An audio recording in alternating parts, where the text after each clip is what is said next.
नमस्कार, आप देख रहे हैं खबरों का सबसे विश्वसनीय और धमाकेदार बुलेटिन न्यूज ब्लास्ट और आपके साथ में विजेंद्र सोलंकी। बड़ी खबर के साथ बुलेटिन की शुरुआत करते हैं। मोदी मंत्रिमंडल फेरबदल विस्तार की सुगबुगाहट शुरू हो चुकी है। अगले एक साल में होंगे 7 राज्यों में चुनाव और इन चुनावों और 2 साल के राजनीतिक घटनाक्रम को साधने की कोशिश इस मंत्रिमंडल विस्तार के जरिए की जाएगी। केंद्र में कई मंत्री देख रहे 3 से 4 मंत्रालय का काम, यानी कि उनके पास 1 से ज्यादा मंत्रालय। ऐसे में उनके काम को कम किया जा सकता है, वजन को कम किया जा सकता है।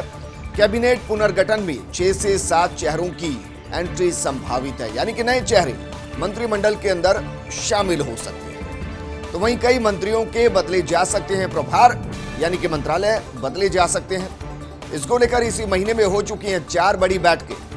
जुलाई के दूसरे पखवाड़े में शुरू होगा संसद का मानसून सत्र और उससे पहले ही मोदी कैबिनेट के अंदर बड़ा फेरबदल आपको दिखाई दे सकता है। इसमें यूपी से कुछ मंत्रियों की एंट्री हो सकती है क्योंकि वहां चुनाव है। कुछ अन्य राज्यों के अंदर भी चुनाव है, पंजाब के अंदर चुनाव है।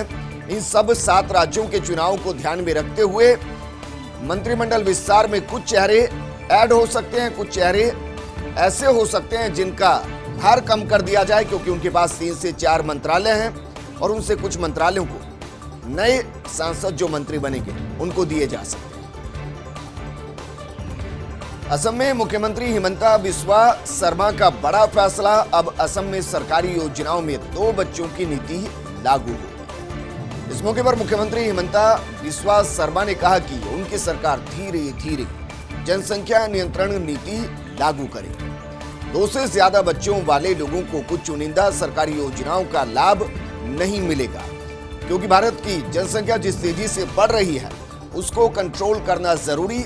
अभी भी विश्व में दूसरे नंबर पर चीन के बाद भारत आता है और जिस रफ्तार से भारत बढ़ रहा है आने वाले 10 सालों के अंदर चीन को पछाड़ सकता है और इसलिए ऐसा माना जा सकता है कि जनसंख्या नियंत्रण कानून भारत के लिए एक वक्त के बाद जरूरी होगा। लेकिन अभी असम के अंदर 2 बच्चों की नीति लागू की गई। दत्तात्रेय के हाथ संघ के प्लान, यूपी की कमान। यूपी में योगी और बीजेपी की ताकत बढ़ाना मुख्य उद्देश्य होगा। 2022 यूपी विधानसभा चुनाव के लिए संघ ने अभी से कमर कस ली है, पूरी तैयारी शुरू कर दी। ऐसे में दत्तात्रेय होसबोले ने लखनऊ को बनाया मॉनिटरिंग के लिए मुख्य केंद्र।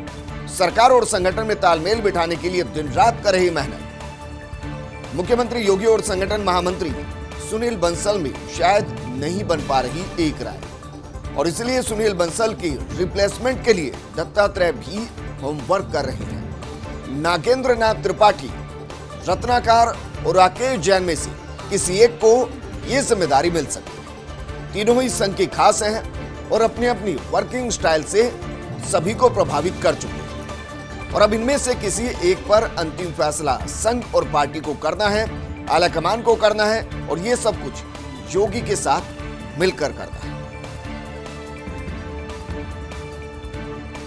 वहीं कांग्रेस पार्टी में नया ट्रेंड, प्रभारी बैठते दिल्ली के अंदर। प्रदेश के नेताओं को भी दिल्ली बुलाया जाता है क्योंकि कांग्रेस में प्रभारियों का चलता राज और पार्टी आलाकमान की बात को केवल प्रभारी महासचिवों से होती है। पिछले दिनों भी उत्तराखंड के प्रभारी देवेंद्र यादव ने प्रदेश के नेताओं की मीटिंग दिल्ली में बुलाई। ऐसे ही जब पंजाब का मसला अटका तो वहां के नेताओं को भी दिल्ली बुलाया गया, जबकि बीजेपी में ऐसा नहीं होता। जब कर्नाटक, त्रिपुरा, उत्तर प्रदेश का मसला उलझा तो बीजेपी आलाकमान ने प्रभारी महासचिव को ही कर्नाटक, त्रिपुरा और उत्तर प्रदेश भेजा था। इसलिए पार्टी आलाकमान अगर कोई मीटिंग के लिए दिल्ली बुलाए तो ये बात समझ में आती है और प्रभारी या किसी खास कमेटी के लोग प्रदेश में जाकर ही मसला हल करें तो ज्यादा बेहतर होगा।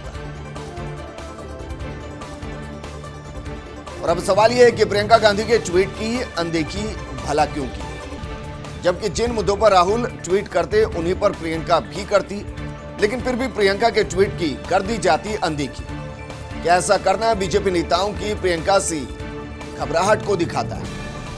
बीजेपी और अन्य पार्टियां राहुल की जगह प्रियंका को मानते ज्यादा प्रभावी नेता और इसलिए बीजेपी नेताओं को लगता प्रियंका के ट्वीट को तवज्जो देने से अलग ही मैसेज जाएगा और ऐसा होने से प्रियंका को मिलने लगेगा ज्यादा फायदा और शायद इसलिए प्रियंका गांधी जब ट्वीट करती हैं तो उसको अनदेखा किया जाता है और ये राजनीतिक रणनीति है।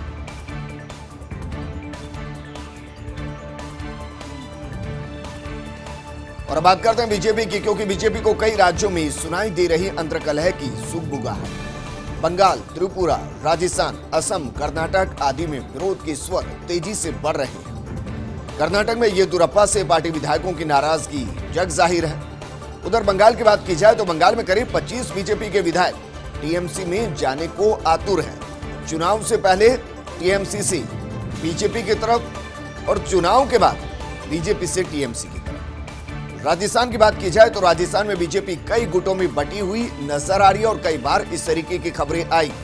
कुछ विधायक तो यहां तक बयान दे चुके हैं कि बीजेपी में 10-10 मुख्यमंत्री के चेहरे घूम रहे हैं। वहीं मुकुल रॉय के तृणमूल कांग्रेस में लौटने के बाद त्रिपुरा के अंदर भी हलचल नजर आ रही है, क्योंकि जिन 6 कांग्रेस विधायकों को मुकुल लेकर आए थे बीजेपी में, उन पर अब निगाहें टिक गई हैं। ये 6 विधायक मुकुल रॉय के पीछे पीछे टीएमसी में लौट गए, तो सोचिए जरा त्रिपुरा के अंदर क्या हो। वहीं बीजेपी के मुख्यमंत्री नहीं बदलेंगे, फिर चाहे बीजेपी शासित राज्यों में चल रही हो कितनी भी तिकड़मबाजी। यूपी के संदर्भ में इसको ज्यादा महत्वपूर्ण कहा जा सकता है। खुद पार्टी आलाकमान का भी मुख्यमंत्रियों को लेकर यही मैसेज है। सबसे अस्थिर दिख रहे येदियुरप्पा अब बने रहेंगे मुख्यमंत्री। उत्तर प्रदेश में योगी के नेतृत्व में ही सरकार चलने रहने पर संघ और पार्टी आलाकमान में सुलह हो गया है, मोहर लग गई है। राष्ट्रीय संगठन महामंत्री बीएल संतोष, प्रभारी राधा मोहन सिंह भी तारीफ कर चुके हैं। बात अगर उत्तराखंड की जाए तो उत्तराखंड में सीएम तीरथ रावत को लेकर भी किसी बदलाव के मूड में पार्टी नहीं नजर आती। वहीं त्रिपुरा में भी उलझनों के बावजूद विप्लव की कुर्सी को अभी कोई खतरा नहीं है। मध्य प्रदेश में शिवराज की कार्यकुशलता से भी पार्टी आलाकमान काफी प्रभावित नजर आया और बीजेपी शासित राज्यों के मुख्यमंत्रियों के परिवर्तन की चर्चाओं पर विराम लग गया है। यूपी के अंदर ये मुद्दा तेजी से गरमाया था, लेकिन अब जिस तरीके से पार्टी और संघ दोनों के बीच में मशवरा हुआ और उसके आधार पर यह कहा जा सकता है कि हाल फिलहाल बीजेपी शासित राज्यों के अंदर बीजेपी के मुख्यमंत्रियों के चेहरों को बदलने की कोई जल्दबाजी नजर नहीं आ रही।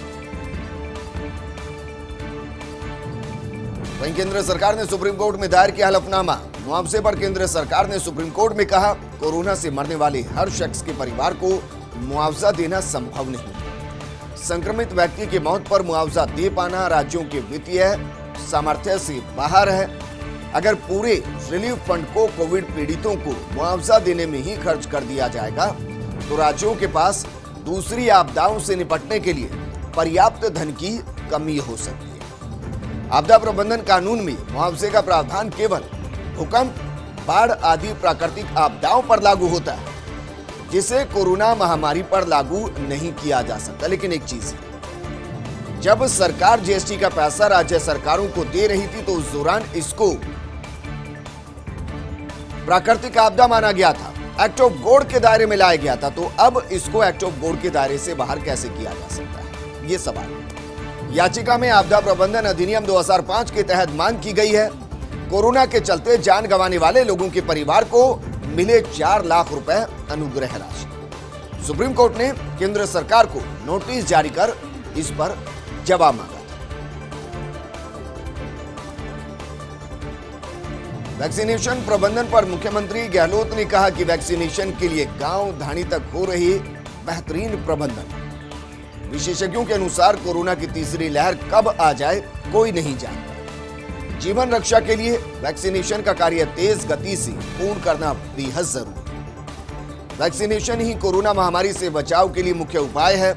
सांसद और विधायक से लेकर पंच और सरपंच स्तर तक सभी जनप्रतिनिधियों को सकारात्मक भूमिका निभानी चाहिए। यानी कोई भी ऐसा बयान नहीं देना चाहिए जिससे भ्रामक खबरें आगे बढ़े, वैक्सीनेशन को झटका लगे। गांव में विशेष शिविरों के माध्यम से ऑन द स्पॉट रजिस्ट्रेशन कर लोगों का वैक्सीनेशन किया जाए। यानी आप वैक्सीनेशन सेंटर पहुंचे, वहीं पर आपका रजिस्ट्रेशन हो और तुरंत आपको वैक्सीन लग जाए। ये जो कोविन ऐप पर आप रजिस्टर करते हैं, उसके बाद स्लॉट बुक करते हैं, इस झंझट से दूर निकला जाए। इन शिविरों में टेंट, पेयजल और बैठने के लिए समुचित व्यवस्था की जाए। किसी भी वैक्सीनेशन साइट पर भीड़भाड़ और कोविड प्रोटोकॉल का उल्लंघन नहीं होने दिया जाए। वैक्सीनेशन शिविर प्रबंधन में स्थानीय सरपंच, पंच, बीएलओ, ग्राम सेवक, पटवारी आदि का सहयोग लिया जाए। शहरी क्षेत्रों में स्थानीय निकायों, औद्योगिक संगठनों और अन्य स्वयंसेवी संस्थाओं के सहयोग से विशेष शिविर आयोजित किए जाए ताकि वैक्सीनेशन की रफ्तार को चौगुना किया जा सके, तेजी से आगे बढ़ाया जा सके और गांव बस्ती में जो लोग वैक्सीनेशन के लिए स्लॉट बुक नहीं कर पा रहे हैं, एप्लीकेशन पर नहीं जा पा रहे हैं, वो इस तरीके शिविर में आए, तुरंत रजिस्ट्रेशन कराएं, तुरंत वैक्सीन लगवाएं और वैक्सीनेशन के प्रोग्राम को आगे बढ़ाएं। इस मंशा के साथ मुख्यमंत्री काम कर रहे हैं।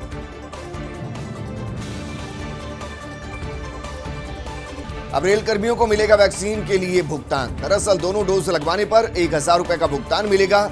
निजी अस्पताल में वैक्सीन लगवाने पर यह सुविधा मिलेगी। उत्तर पश्चिम रेलवे को इसके पेटे 5 करोड़ रुपए आवंटित हुए हैं। सभी चारों मंडलों को 1 करोड़ 35 लाख रुपए जारी किए गए हैं। केंद्रीय रेलवे अस्पताल में सीटी स्कैन मशीन के लिए 4 करोड़ 50 लाख रुपए स्वीकृत किए गए हैं। अगस्त महीने के अंत तक अस्पताल में मशीन लगा दी जाएगी। यानी कि अगर आप रेलवे कर्मचारी हैं, आप स्लॉट बुक नहीं कर पा रहे हैं, आपका नंबर नहीं आ रहा है, तो आपको घबराने की जरूरत नहीं। आप सीधा निजी अस्पताल जाइए, वैक्सीन लगवाइए और वैक्सीन लगवाने के बाद बिल को जमा करा दीजिए, आपको 1000 रुपए मिल जाएंगे। ये शायद इसलिए किया गया क्योंकि निजी अस्पतालों में जाकर वैक्सीन लगवाने की रफ्तार बेहद कम है और इसलिए वहां वैक्सीन है। आप अगर रेलवे से जुड़े हैं तो सीधे जाइए, आपकी जेब पर खर्च नहीं आएगा, रेलवे इसका खर्चा उठाएगी और आपको वैक्सीन लग जाएगी।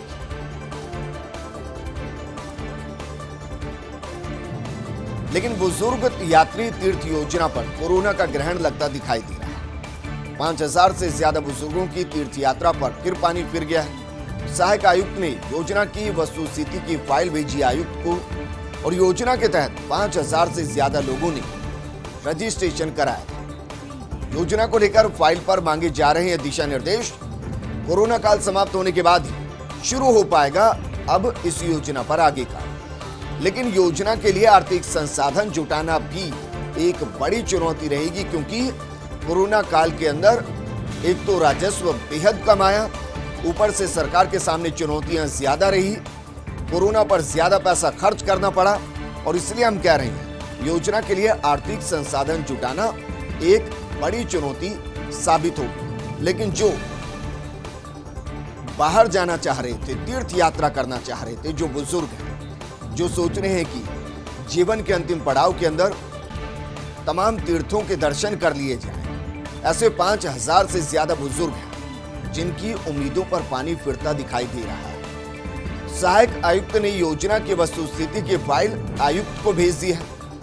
योजना के तहत 5000 से ज्यादा लोगों ने रजिस्ट्रेशन कराया। ये सोचकर रजिस्ट्रेशन कराया कि वो तीर्थ पर निकल जाए, दर्शन करके आए, अपने आराध्य से मिलकर आए, जिंदगी के अंतिम पड़ाव में भक्ति में लीन हो जाए। हालांकि वो घर पर भी भक्ति में लीन है, लेकिन वो तीर्थ पर जाना चाहते हैं। योजना जो बनाई जा रही है उसको लेकर फाइल पर दिशा निर्देश मांगे जा रहे हैं। कोरोना काल समाप्त होने के बाद ही ये योजना शुरू हो पाएगी, लेकिन कोरोना काल कब खत्म होगा कोई नहीं जानता। दूसरी लहर से हम लड़ते हुए आगे बढ़ रहे हैं, लगभग जीत दर्ज कर चुके हैं, लेकिन तीसरी लहर कब आ जाए कोई नहीं जानता। हालांकि बुजुर्गों के लिए राहत की बात यह है कि बुजुर्गों के अंदर वैक्सीनेशन लगभग हो रहा है। ज्यादातर को पहली डोज लग चुकी है और उनमें भी काफी संख्या में लोग ऐसे हैं, बुजुर्ग ऐसे हैं जिनको दूसरी डोज भी लग चुकी है।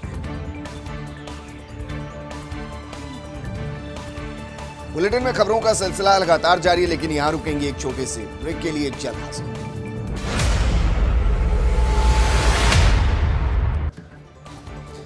ब्रेक के बाद आपका स्वागत है। गुटबाजी का असर बीजेपी की बैठक पर भी नजर आ रहा है। सियासी बयानबाजी के बीच बीजेपी में बढ़ती गुटबाजी और अब इसका असर दिखने लगा है कोर कमेटी की बैठकों के अंदर भी। दरअसल आलाकमान ने हर महीने कोर कमेटी की बैठक बुलाने के निर्देश दे रखे हैं, लेकिन गुटबाजी के चलते बैठक बुलाना मुश्किल हो रहा है। कोर कमेटी की आखिरी फिजिकल बैठक हुई थी 23 फरवरी को, यानी कि मार्च, अप्रैल, मई और जून 4 महीने हो चले कोर कमेटी की बैठक। अलबत्ता प्रभारी अरुण सिंह लगातार बने हुए हैं प्रमुख नेताओं के संपर्क में, लेकिन गुटबाजी इतनी हावी की ये बैठकें हो नहीं पा रही।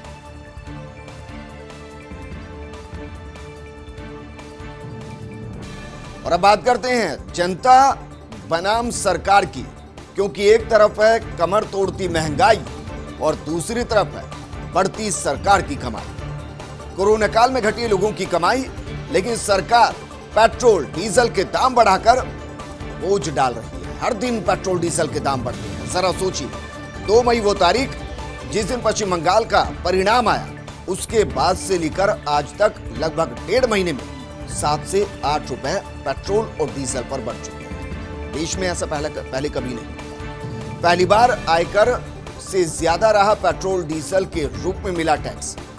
बात अगर 2020-21 में आयकर के रूप में आए पैसे की करें तो वो है 4.69 लाख करोड़ रुपए, जबकि पेट्रोल डीजल पर एक्साइज ड्यूटी और वैट के रूप में मिले 5.25 लाख करोड़ रुपए। पिछले साल 6 मई को सरकार ने बढ़ाई थी एक्साइज ड्यूटी, लेकिन क्रूड की कीमत बढ़ने पर भी एक्साइज ड्यूटी घटाई नहीं गई। लगातार एक्साइज ड्यूटी बनी हुई है। अगर एक्साइज ड्यूटी को आप समझेंगे तो आपको समझ में आएगा कि वैट और एक्साइज ड्यूटी को जोड़ दिया जाए तो पेट्रोल का जितना दाम नहीं, उससे ज्यादा टैक्स के रूप में आम जनता पैसा दे रही है। और बात करते हैं राजस्थान के राज्य पक्षी की, यानी कि गोडावण की, जिसकी अनदेखी की जा रही है। विलुप्त होने की कगार पर खड़े गोडावण की वास्तविक संख्या का कोई पता नहीं है। सालाना लाखों रुपए खर्च होने के बावजूद ये पता नहीं लग पा रहा कि आखिर राज्य पक्षी गोडावण कितने हैं, उनकी संख्या क्या है, उनकी तादाद क्या है। जो लाखों रुपए खर्च किए गए हैं उससे कोई बढ़ोतरी हो भी रही है उनके संरक्षण में या नहीं हो रही है। साल 2017 के बाद से गोडावण की गणना नहीं की गई। लगभग 4 साल हो चले हैं राज्य पक्षी की गणना ही नहीं की गई। कमाल की बात यह है कि सालाना इनकी गणना होनी चाहिए। पश्चिमी राजस्थान में सर्वाधिक पाया जाता है गोडावण, लेकिन लाखों रुपए खर्च होते हैं। हर साल जो गणना होनी चाहिए बीते 4 साल से नहीं हुई। कोई नहीं जानता इस वक्त राजस्थान में राज्य पक्षी गोडावण की संख्या कितनी है। रणथंभौर वन क्षेत्र से बड़ी खबर। दरअसल बाघिन T111 नजर आई अपने 4 शावकों के साथ। कुनबा बढ़ रहा है और ये यकीनन पर्यटन के जोर में, जहां सब कुछ खाली खाली नजर आता है, वहां ये 4 शावक चहलते हुए, महकते हुए दिखाई दे रहे होंगे। वन्य प्रेमियों के लिए खुशखबरी है। कुंडेरा रेंज के लकड़दा वन क्षेत्र में शावकों के साथ नजर आई बाघिन T111। पहली बार मां बनी है 4 साल की बाघिन T111। दरअसल बाघिन T19 कृष्णा की बेटी बताई जाती है बाघिन T111। रणथंभौर वन क्षेत्र में बाघों की कुल संख्या 69 हो चली है। इनमें 21 नर बाघ हैं, 30 बाघिन हैं और 18 शावक हैं, यानी कि छोटे छोटे बच्चे हैं। इन दिनों रणथंभौर क्षेत्र के अंदर इनकी चहलकदमी खूब दिखाई देती है। बाघिन T111 और शावकों की मॉनिटरिंग बढ़ाई गई है। रणथंभौर में बढ़ते बाघों से वन्य जीव प्रेमियों में यकीनन खुशी की लहर है। हालांकि बाघों की बढ़ती संख्या के चलते रणथंभौर के अधिकारी परेशान हैं। वन विभाग की मॉनिटरिंग और सर्विलांस सिस्टम की पोल भी खुलती हुई नजर आ रही है और जिस तरीके से संख्या बढ़ रही है, शिकारियों से इनको बचाना भी एक बड़ी चुनौती। और इन सबके बीच में अलग से वाइल्ड लाइफ कैडर बनाने की योजना ने दम तोड़ दिया है। अलग से वाइल्ड लाइफ कैडर की फाइल आखिर दफ्तर में है। वाइल्ड लाइफ को लेकर नहीं वन अधिकारियों में कोई रुचि। ऐसे में पृथक वाइल्ड लाइफ कैडर की फाइल बंद है। अब नहीं होंगे वन विभाग में 2 कैडर। खाली पदों को भरना फिलहाल वन विभाग के सामने सबसे बड़ी चुनौती है। वन रक्षक से लेकर सहायक वन संरक्षक तक के पद खाली चल रहे हैं और इससे न सिर्फ जिस तरीके से पर्यावरण है उसको बचाना मुश्किल, वनों को बचाना मुश्किल, बल्कि वन्य जीवों को बचाना भी मुश्किल है। हैबिटेट, इसको बचाना बेहद जरूरी, और जब तक इन पदों को भरा नहीं जाएगा उनके साथ खतरा बना रहेगा।